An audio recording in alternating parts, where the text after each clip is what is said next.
Well, hello everyone. Well, after 10 days of trial and 2 days of deliberation, we have our verdict, or verdicts, in the Robert Brooks murder case up in Oneida County, New York.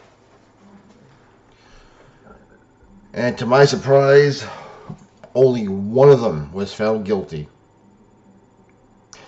David Kingsley was found guilty of manslaughter and attempted murder second degree. He'll be getting 25 years to life, it looks like.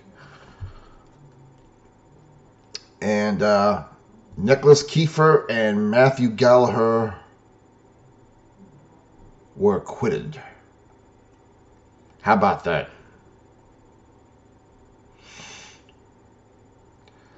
So whoever those two guys' lawyer was, you need to find them out if you live in that area and keep them on speed dial just in case. Because this is a heck of a job on their lawyers getting them off. I don't care what anyone says. Anyway, after 2 weeks long, business days anyway, 10 days, and about 48 hours of deliberation,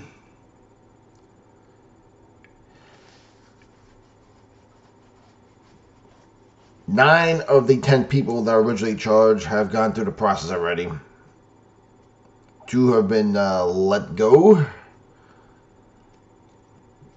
I think 6 of them already had made plea deals for manslaughter. 1 is getting less than a year for tampering evidence. And we still got 1 more to go in January. And this black eye in the Department of Corrections will finally be over, but the aftermath and what comes in the future is just starting.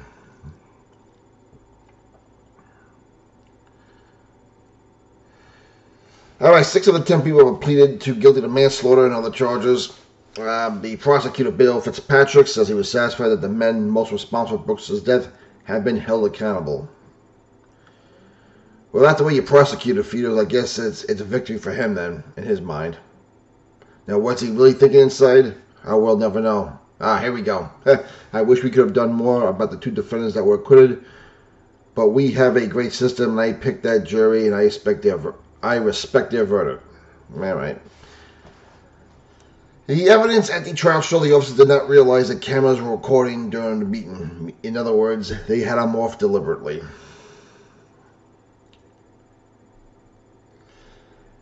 Footage were captured on other civilian staff, including 2 nurses who failed to intervene. Well, good luck with that, because medical is never going to intervene on security unless it's a medical issue first, then they will intervene, because now you're messing with their jobs. This is the way it works, everyone. Same thing at a crime scene with police officers and the EMTs.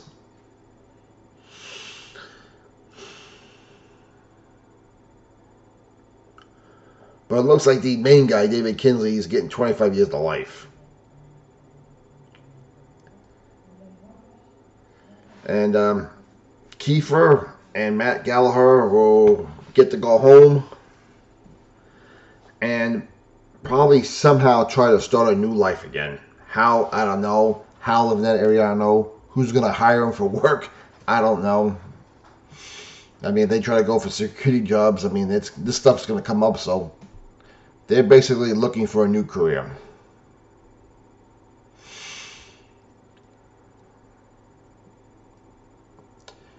Anyway, like we said, the video showed Kingsley was restraining Brooks' head and neck and helping another officer put him in handcuffs.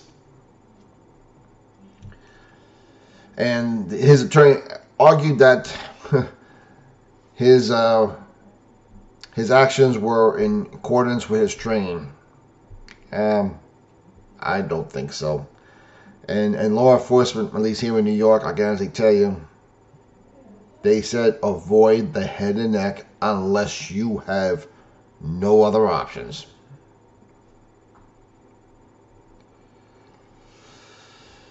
Anyway, David Longaretta, who was the attorney for for Kiefer. I mean, you should probably keep him on speed dial if you live in the Oneida area.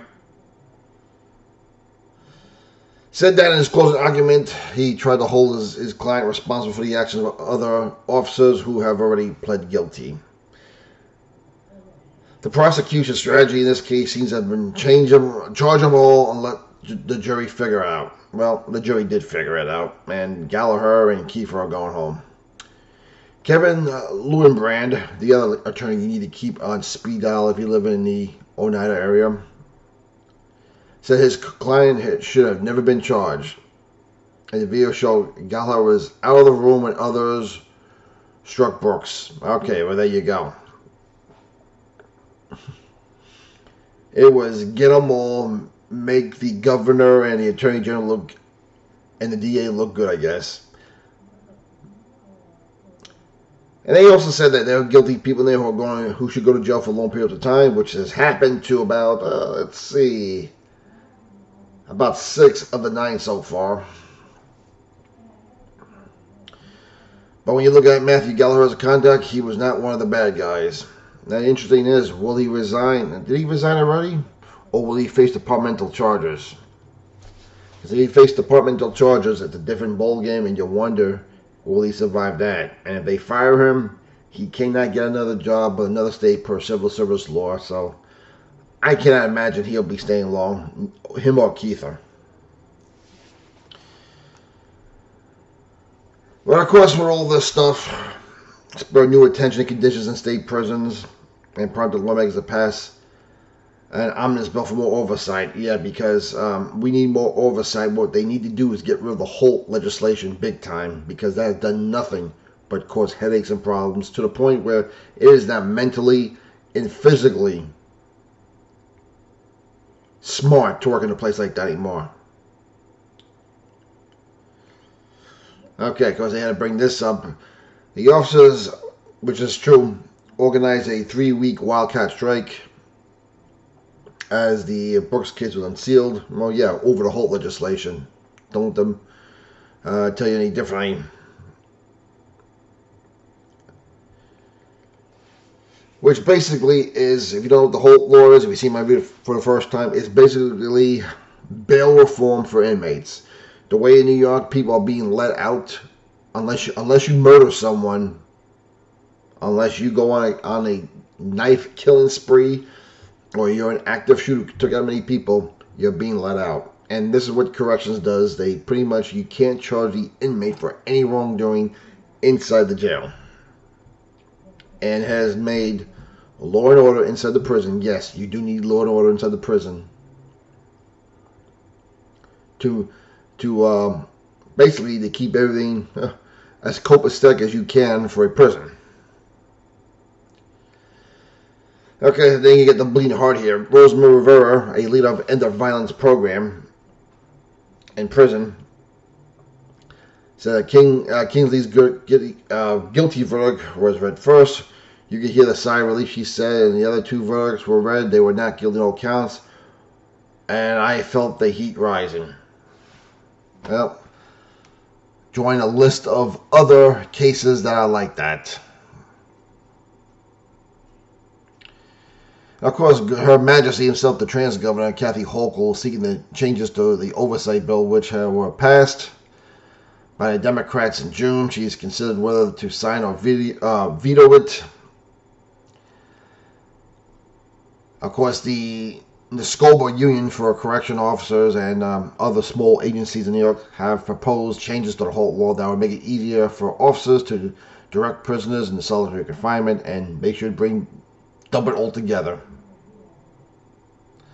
Of course, Rivera is hoping that this will spur Hochul to sign this ridiculous oversight bill without watering it down. So you want to be a law enforcer in New York State? This is what you're dealing with.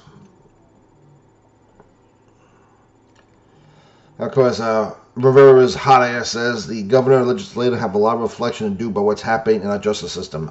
They are the reason why it's happening like this.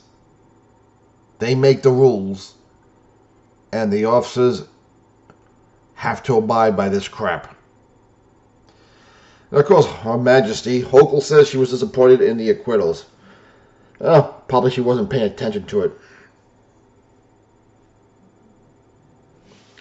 So there you have it, everyone. We will have another trial starting January 12th.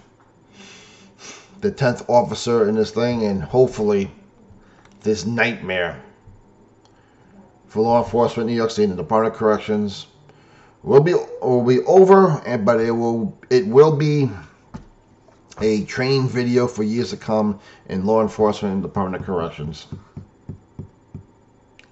And I'm sure it'll keep people from wanting to become a law enforcement officer here in New York. If not, I'm sure they're getting ready to transfer to another state where, you can actually do your job and you're not on trial for doing your job. Now, don't get me wrong. I'm not saying these guys should have been let go. I mean, the video speaks for itself. And you look at something like that, you have no other choice but to go, oh my God, what are these guys thinking? What are they doing? Sergeant, why didn't you? It's aggravating to see, everyone.